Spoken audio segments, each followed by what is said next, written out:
It's time again for Signal Boost. I'm Greg Mack from the APS Office of Public Affairs. Congress is out on recess until after Labor Day. All legislation is paused till then, but that doesn't mean we are. Physics undergrads had their own advocacy campaign at the beginning of August.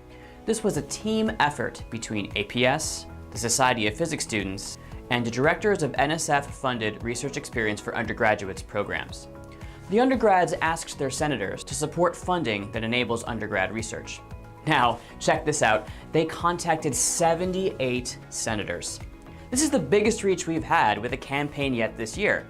In fact, it scored highest on our new metric to quantify our impact. And the letter is still up for undergrads to send. Remember, you can go to the APS Advocacy dashboard at any time to take action on our main issues. Stay on the lookout for more specific opportunities too. This legislative pause we're in gives me the chance to tell you about some of the finer details of the budget discussion. Let's talk about spending caps.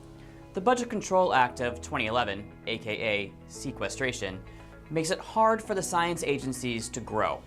The act puts limits on how much money the discretionary part of the federal budget can get. Those are called spending caps. So what's discretionary? Well, it's everything that's not labeled mandatory. Social Security and Medicare are mandatory. Lots of things fall into discretionary spending. There are two categories, defense and non-defense. NSF, NIST, DOE, NASA, those are all non-defense discretionary. Now, if a budget bill violates the caps, sequestration kicks in with across-the-board cuts to get the number back down. If the caps were raised, that means higher spending levels are possible. So the science agencies would have a better chance at getting more funding. APS and other scientific societies are addressing this option. Let's head over to Nebraska now to highlight another APS advocacy effort, this time with University of Nebraska-Lincoln professor Tim Gay. He worked with our office to publish an op-ed in the Lincoln Journal-Star. His representative is Jeff Fortenberry. The article talks about how science funding matters to his district and the nation. Fortenberry is on the subcommittee that sets funding for DOE in the House.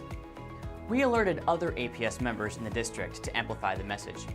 In-person meetings in Nebraska and DC are the next step to round out this effort.